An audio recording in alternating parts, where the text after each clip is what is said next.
gimana kabarnya hari ini? Baik. Oke, alhamdulillah. Semoga kalian semua masih pada semangat ya. Jadi, kenalin kami dari mahasiswa Universitas di Jakarta Prodi Pendidikan Masyarakat. Kami dari kelas B kelompok 5. Saya Siti Denisa. Saya Karisna Inisa Percudi. Saya Kirani Aulid Putri. Saya Prasadi Kurniawan. Nah, kita di sini bakal seru-seruan bareng di sesi Public Speaking Remaja di Era Digital. Teman-teman, sebelum kita masuk lebih dalam ke materinya, jadi aku di sini mau ngingetin kita bakal bawa santai aja sesi hari ini, saling menghargai dan paling penting kalian boleh merespon ya guys. Jangan di sini juga sama-sama belajar. Sepakat nggak? Sepakat.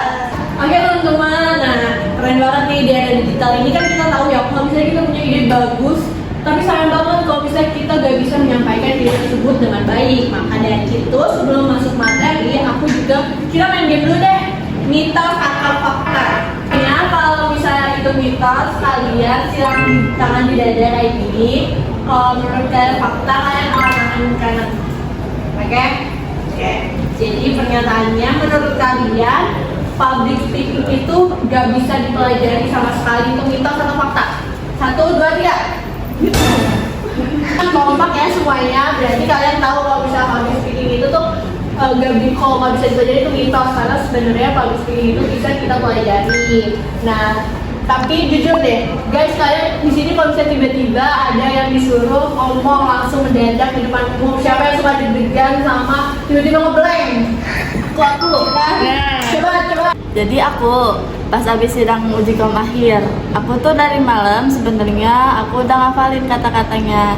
Cuma pas aku nyampe sana, pas nyampe mau masuk ruang sidang, aku ngeliat pengujinya, ternyata mukanya segarang itu. Jadi aku takut tiba-tiba ngeblank, kata-katanya nggak ada, nggak tahu jadi harus ngomong apa di depan.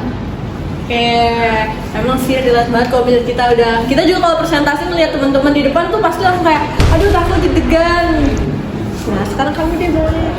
Kalau aku biasanya waktu presentasi ya sering banget ngeblank tiba-tiba, terus badan bergoyang, bergetar, nggak kayak gitu. Kadang udah ngafalin dari rumah, udah latihan juga di depan cermin, tetap aja nanti kalau udah maju tuh grogi, bergetar gitu, tremor kayak gitu. Nah itu gimana cara ngatasinya ya kak?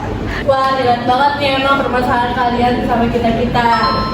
Tenang, itu juga wajar kok guys. Nah, buat pertanyaan kamu juga nanti kita bakal bahas di sesi selanjutnya.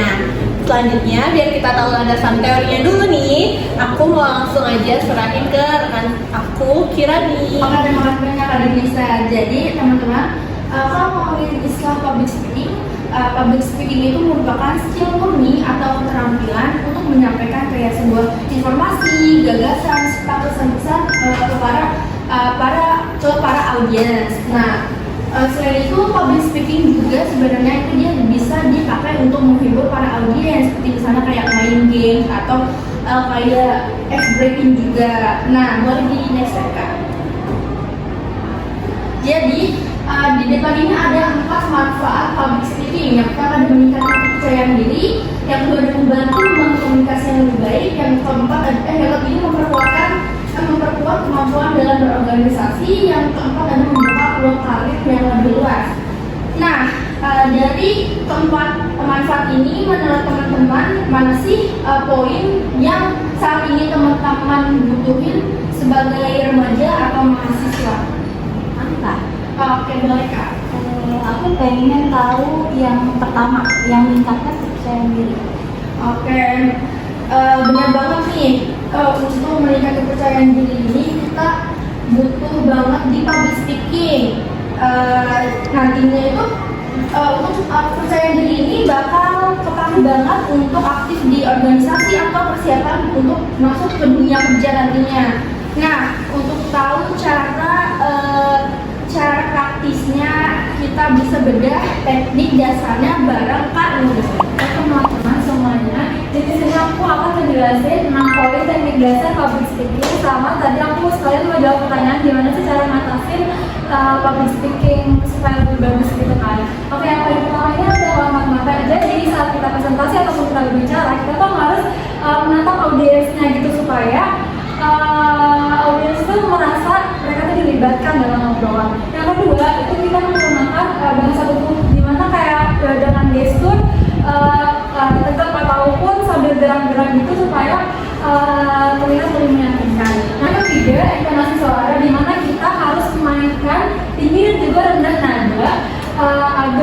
penyampaian kita tuh nggak ngebosanin. Terus yang keempat itu ada penguasaan materi, di mana kita harus paham nih sama poin-poin materi yang akan kita sampaikan. Lalu yang kelima ini mengatasi gugup gitu ya. Nah caranya itu kita bisa tarik nafas dalam-dalam supaya kita bisa lebih tenang sebelum kita menyampaikan materi. Dan yang terakhir kita bisa melakukan latihan kayak misalnya kita ngomong di depan cermin ataupun kita rekam dulu nih diri kita sendiri supaya kita ngetes penyampaian kita tuh udah sejauh mana bagusnya gitu. Setelah itu jadi aku di sini mau mempraktikkan gimana sih contoh public speaking yang benar dan juga yang salah. Dan aku akan dibantu oleh Kirani. Jadi di sini nanti Kirani akan mencontohkan public speaking yang salah. Halo teman-teman semua, nama saya Kirani Aulia Putri. Saya dari Bekasi. Saya dari Prodi Pendidikan Masyarakat Fakultas Ilmu Pendidikan. Nah, lanjut aku akan mempraktikkan perbandingannya dari yang udah dilakukan oleh Kirani. Halo teman-teman semuanya, perkenalkan nama aku Nini Sapitri. Aku juga dari Fakultas Ilmu Pendidikan, Prodi Pendidikan Masyarakat. Nah, menurut teman-teman nih, yang mana sih praktik yang enak dilihat dan juga enak didengar? Boleh nggak kalian nyampein pendapat kalian? Jadi menurut aku kalau yang benar itu public speakingnya yang kakak ini, soalnya lebih kelihatan percaya diri, terus habis itu kita kayak ditatap terus gitu, jadi kelihatan kayak kita merasa dilibatkan. Terus kalau kakak yang ini dia dari tadi nunduk terus, jadi kayak lagi ngomong sendiri aja gitu, terus kayak malu gitu kan percaya diri. Dan aku udah ngerti kan teman-teman perbedaannya. Jadi emang kuncinya itu tuh bukan hafalan materinya aja, tapi gimana cara kita nyampein, terus juga kontak mata, terus juga bahasa tubuh yang meyakinkan supaya audiens itu merasa dilibatkan. Nah tapi kalau misalnya kita saat ngomong menyampaikan materi gitu gugup, nah itu tuh gimana sih solusinya? Nah di sini kita akan cari tahu sama rekan aku. Silakan Kak Aji. Oke teman-teman, karena menyambung jadwal teman-teman tadi katanya sudah bahasa gugup atau buat kami saat public speaking. Nah, di slide ini adalah caranya agar cara cepat agar teman-teman bisa mengerjakan hal tersebut dengan cara teknik relaksasi. Nah, sekarang teman-teman tegakkan tubuh kalian, lalu ikuti gerakan saya nanti. Sekarang kalian tarik nafas yang dalam-dalam, tahan, lalu hembuskan. Lagi ya, tarik nafas dalam-dalam, tahan, hembuskan. Oke, udah agak mendingan kan ya? Karena public speaking itu nggak membuat komisaris cuma hanya teori saja. Sekarang waktunya kita learning by doing. Sekarang kalian berpasangan sama orang di sebelah kalian. Waktu kalian hanya 2 menit untuk simulasi public speaking, yaitu dengan cara kontak mata, gestur tubuh sama intonasi yang sudah kita pelajari tadi ya. Kalau kalian ada masukan atau feedback boleh ya ntar dikirim ke saya. Yang tadi dengerin jangan lupa kasih masukan atau feedback santai ke temennya di sebelahnya ya. Aku tadi kamu kurang percaya diri. Menurut kamu, aku kurang apa? Menurut aku kamu berbicaranya tidak seperti selalu lagi ya itu. Aku nanti mau nyata sih abis suasanya aku mau ke villa. Kamu mau ke villa juga kan? Iya. Pokoknya nanti sih aku mau bilang dulu ke bunda karena aku pengen.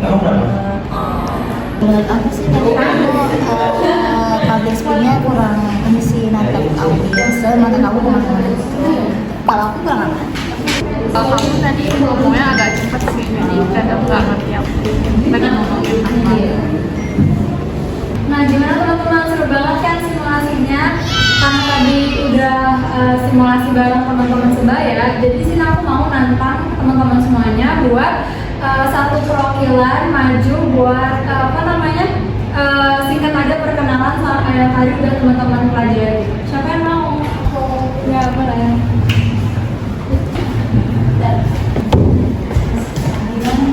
Saya perkenalkan, nama aku Nova Sajila. Kegiatan aku biasa dipanggil Nova atau Sabil, tapi teman-teman aku biasanya nggak aku Nova.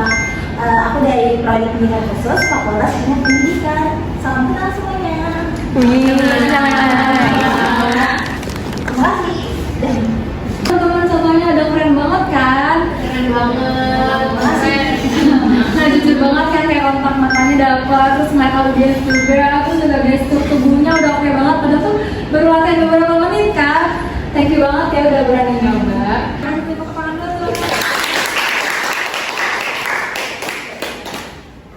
Kemarin kita udah ngalamin rangkaian dari awal sampai akhir. Aku mau tahu nih, ada nggak sih Ica ataupun kesadaran baru dari teman-teman tentang public speaking ini?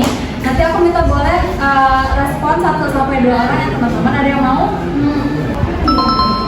Nah, saya jadi tahu kalau rasa grogi itu memang hal yang wajar dan bisa dikurangi dengan adanya teknik pernafasan. Nah, ternyata bukan cuma saya doang yang mengalami grogi ini, ternyata ada banyak juga yang mengalami grogi ketika disuruh maju mendadak. Kalau dari aku pribadi, yang paling berkesan itu adalah contoh public speaking yang kurang baik dan yang baik. Nah, dari kedua hal tersebut itu sangat kelihatan banget dari kontak mata, intonasi, dan juga bagaimana cara tubuh itu bersikap.